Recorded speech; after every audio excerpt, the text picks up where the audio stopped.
drone fans. Rick here again from Drone Valley. So today's topic is one of my least favorite things to think about, and it has to do with losing a drone. All of us at one point or another in our careers are going to have a drone come down someplace we didn't intend it to come down. Maybe we ran it into a tree, maybe we're flying in an area where we don't really know the terrain that well, it's landed in a field, or worst case, you've flown it too close to one of those broadcast towers I've warned you about. It's got a mind of its own and it's flown off. It's insulting to us as owners because we love our drones. We've bragged about our drones to our friends. Maybe we've had arguments with our friends about how cool our drone is. We've talked to our family incessantly about it. And then one day, our drone that we love has decided it's going off on its own. So now we have to find it. Now, the honest truth is, if you've ever had this happen to you and you found your drone, if you were lucky enough to find it after you've lost it, you'll think long and hard about how can I prevent this from happening next time. And that line of thought will lead you to a tracker. Trackers are things you can add to the drone. It's a small little battery-powered device that attaches to the drone that you can then track. Now there's a couple of different types of trackers you can add to the drone. There's a Bluetooth, there's a cellular, and there's a dedicated tracker. And I'll talk about all those in a minute. But if you don't have a tracker on the drone, and maybe the first time you've lost your drone, and that moment of panic sets in when you realize my controller is not talking to my drone, and it's out there someplace, I'm going to give you some hints on how to find that drone. So let's talk about the trackers first. So the three type of trackers I'd mentioned before, the Bluetooth tracker is really the simplest device to use. It's the least expensive, doesn't require any kind of monthly contract. It's very inexpensive to add, but unfortunately it's the least accurate of the trackers because it's based on Bluetooth technology. So if you add one of these trackers to your drones, you can find it using your phone, you can search around for it, but you have to be pretty darn close to the drone to find it. It's a couple of 100 feet at most. If it's up in a tree, you might get a little bit more distance out of it, but I found them to be very accurate if you're close to it. So if it's in a tree or in the wooded area where you've got a lot of trees and you're not quite sure where it is, it's a good way to go. So for me, the Bluetooth trackers, again, low cost, no monthly fee, but not real accurate.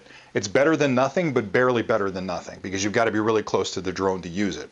The second type of tracker, which I like an awful lot, is a cellular-based tracker. Now, the difference between that and the Bluetooth is the Bluetooth tracker uses standard Bluetooth communications between the tracker and the device you're using to track it. A cellular device actually uses the cellular network. So the cellular trackers really come in a couple of different flavors.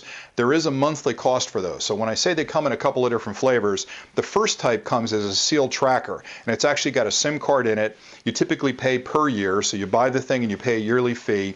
And then what it's going to do is when it needs to, it's going to touch the cellular network and you can search for it on your phone or your tablet. It's extremely accurate because as long as it's within a cellular pickup range, it'll constantly broadcast its GPS coordinates where you can track it on your phone or your tablet and narrow it down right to the actual drone. So they're really, really good. The second type of that cellular tracker doesn't have an internal SIM. You get to add your own SIM card to it. So instead of paying for it once a month, you'll actually pick up a SIM card, and you can pick up a memory card as well because it'll take both, most of them, and you can add the SIM card to it. Now, what I like about that is that I can pick my own plan, so I don't have to worry about using the company's plan that I bought the tracker from. If I buy one where I can put my own SIM card in, I can buy a really inexpensive SIM card that's maybe a pay-as-you-go kind of thing. The only time I'm using it is when I turn on the tracker. So it costs me very little to do that. Those trackers are probably $100, $150, so they're a lot more expensive than the Bluetooth trackers. But if you're really serious about your drone and you've got $1,000 or $1,500 invested in the kit, I would add one of those cellular trackers to the drone because with that, no matter where it goes, you can find it. You can definitely track it down.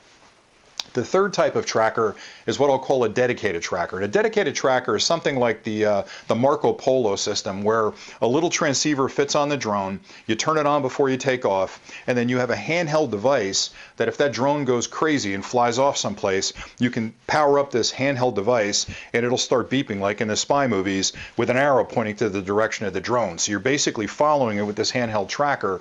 That is an incredibly wide range of search. That'll give you a couple of miles of range on that. So the nice thing about that compared to the cellular trackers is that that handheld is free. There's no monthly charges. So once you buy it, you pair it up with that particular receiver and you can find it anywhere it goes. There's no more ongoing cost with that. So even though that's a little bit more expensive than a cellular tracker, it's good forever and there's no ongoing cost. So I do like that an awful lot. I tend to go with the cellular tracker because to me it's the perfect combination of initial cost and monthly cost because again it's only on, I use one of the SIM cards that I can install myself, it's only on when I'm using it, so the data rates are really, really low for touching that cellular network. Now Just to go back to the cellular ones for a second, some of the older cellular ones worked on a 2G frequency.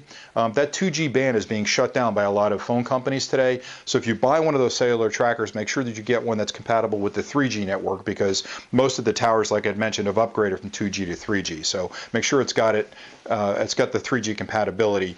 It's really important you look for that, because a lot of people selling them won't tell you that, and they're trying to get rid of old stock, so you may end up buying a 2G cellular tracker and not be able to get a SIM card for it, or if you do find a SIM card for it, not find a tower that it connect to. So again, if you're going cellular, make sure it's a 3G. As far as the dedicated tracker goes, there's a couple of different companies that make those. The Marco Polo one is one I like an awful lot, because it's not a terribly expensive one compared to some of the ones that are out there, and it's extremely accurate. And the nice thing is you can marry up a bunch of different transmitters with it. So you can have one for your drone, one for your dog, maybe one for your son. I don't know what you want to use them for, but you can track anything with this, and you can go onto the tracker and say, I want to track receiver 1 or receiver 2 or receiver 3. So a lot of flexibility built in there, which is pretty cool. Okay, so those are the trackers. Those are the things that if you've lost your drone already, you're going to absolutely want to add to your drone so you don't lose it again, or if you lose it again, it'll be easier to find. If you haven't done that, and you've got just a standard drone that's taken off, and it's flown someplace where you don't know where it is, and again, maybe it's landed in a tree, or it's landed in a field, or it got close to a tower and it took off and flew somewhere else, there's a couple of things you can do. And honestly, the most important thing you can do is when you start losing signal, or when you have any indication at all that that drone is going to go haywire, to start doing a couple of things. The first and most important thing to remember is don't turn your controller off. So if a drone disappears from your view and you lose connection, the first thing I would recommend to do is hit the return to home key. It should, if it's a smart drone, do that on its own, but hitting that key insists that it come back to you. And you have to remember that you probably will lose your video signal long before you use your telemetry and communications with the drone. So even though you can't see what the drone is doing, the drone could still be talking to your controller. So never turn off the controller, because that controller is your best chance of finding that drone. It's actually a tracker that you can use to find your drone. So don't turn off the controller, hit the return to home key. Wait a couple of minutes. Now, in most of the displays, you'll see telemetry information down the bottom. And if you look very carefully at that, you'll see the direction the drone is away from you. You'll also see how far the drone is away from you. So watch that very, very closely. And if you see those numbers coming down, you know for sure the drone's on its way home, which is a really good sign. If those numbers don't change, that means your drone is either stuck in a tree someplace, or you've completely lost connectivity with your drone from your controller. Another thing I'll suggest is if you start seeing flaky video and you know you're going to lose communication with it, or you're getting close to something that's got a lot of interference, the best thing you can do at that point, and I try to do this every time, is do a screen capture on your tablet of the video. I know that sounds ridiculous, but if you screen capture that video and then it blinks out, you at least have a reference point visually of where it might be. And if you look at that closely, you can see a tree or a field or a stream. And then when you have to go looking for the drone, because you know the general direction of it, that'll at least put you in the vicinity of the drone. The best thing you can do is take a screen capture, point the camera straight down, take another screen capture. And again, a lot of this takes practice and it takes presence of mind to actually remember to do these things. But if you can take a picture of the landscape and a picture straight down, it becomes a treasure hunt at that point, right? You just got to go out and match the terrain with it. All right, so the pictures are out of the way. A couple other things you can do. The controller itself keeps track of the last known position, typically. So if you're looking at that, you've already screen captured it, you know by looking at the telemetry data in the lower left-hand corner, like on a DJI Phantom, that it's in that direction. It's 700 feet, 7,000 feet, whatever it happens to be away from you, you can travel in that direction. So that's a rough way to start that search. The other thing that's really nice about the DJI application is it keeps the course. So it keeps the actual course that it's flown up in the cloud. So the controller keeps that stuff. So you can bring that up and you can actually look at the course that it took. And you can typically see on that a live shot of where you are and the last known position of the drone. So if you're looking at that when you're driving, you'll see the controller actually moving along that map on its way back to where the drone was last seen. So those two things should help you get a general triangulation of where it is. If you have a picture, that's going to help an awful lot, because you'll see the field. You'll know, for example, it's in the north corner of the field, or at least you'll know you're close enough to that stand of trees based on the last picture. If it's really good news if you get a road or you get a river or some kind of lake below you, that gives you a really good view of what's going on in that area. So whatever you can do to capture the pictures, don't turn the controller off, capture the pictures, head in the general direction of the drone. A couple of other tricks. When you get there, your eyes and your ears are super important. So obviously a lot of the drones have very bright colors. The DJI products are white. A lot of the Unique products are black, but you know, they can still see those in trees. Some of them are orange, some are yellow. And the lights will be flashing typically. So if there's battery power left in the drone, it'll be flashing lights. And pretty good chance that if it's come down in what's called a crash position, meaning the blades can't spin and it's got weird kind of positioning, they'll all be flashing red. So that's a huge help to try and find that drone. So when you get close to the area, the first thing you want to do is scan the area and look for anything white, anything red, but listen very carefully because a lot of the drones will be beeping if they're actually in that crash position. So you can hear the beep.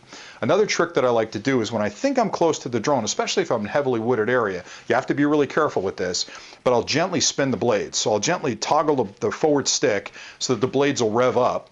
And if it just for a second, because I don't want them to run, because if it's stuck in a tree and I spin up the blades, it might actually fall out of the tree and crash. But I want to spin them just enough so I can hear those blades chopping against the branch or chopping against leaves. And that's usually when I'm within 50 yards of it. That'll give me a general direction. If I listen very carefully, especially if it's quiet, I can head in that direction and I can find the drone there. So I wish I had some magic formula that said you're going to find it every time. I've lost my drone twice.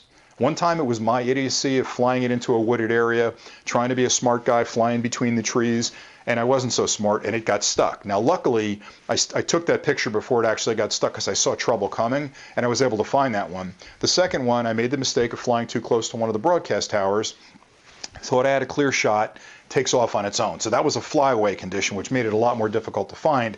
That one took me a couple of hours to actually narrow down. So you don't want to give up on the search. You don't want to go home for the night because the truth is, as long as there's battery power in that drone, you're going to eventually, hopefully, get close enough to the drone where the controller, which is constantly feeling bad that it lost its buddy, is going to try and make that connection back. So if you get close enough to the drone to be within tracking distance of the controller, it'll reestablish communication, which gives you all kinds of really good information because it'll give you the exact telemetry of where it is and how far away it is. So your goal when you lose a drone, whether it's something you've parked in a tree by accident or something that's flown away, is just to get close enough to reconnect that controller to the drone. That again is why you don't want to shut that controller off. You want to make sure it stays powered up so that it's constantly banging those frequencies to try and reconnect to that drone. So I wish I had better news than that, but really at that point it really is just a foot search. It's a treasure hunt, right, when you get close. So that's pretty much where I'm at. I would recommend, again, if you haven't done it already, to look into some of those active trackers. The Bluetooth, again, is extremely inexpensive. That's kind of a cool thing to do as a bare minimum. The cellular ones are a little bit more expensive, but I think well worth it because again, it's a $1,000 drone, $1,500 drone that's up in the air. I can guarantee you that if it hasn't happened already, it is going to happen to you sooner or later. You're going to park it in a tree, it's going to take a flyaway, and then it's an oh my God moment. What do I do? So having that cellular tracker on there really makes sense for you.